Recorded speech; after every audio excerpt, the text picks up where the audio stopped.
Hi everyone, today we will talk about how to fix Instagram DM.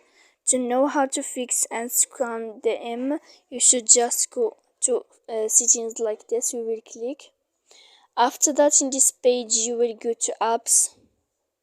When you will see this list, you will go down to find the application of Instagram here. And when you will find this page, you will go to force stop.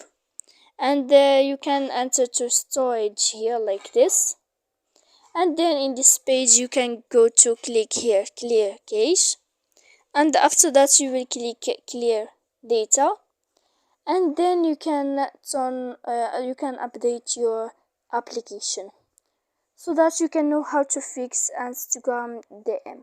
So please don't forget to support us by like and subscribe. See you next time in another video, and thank you for watching. Goodbye.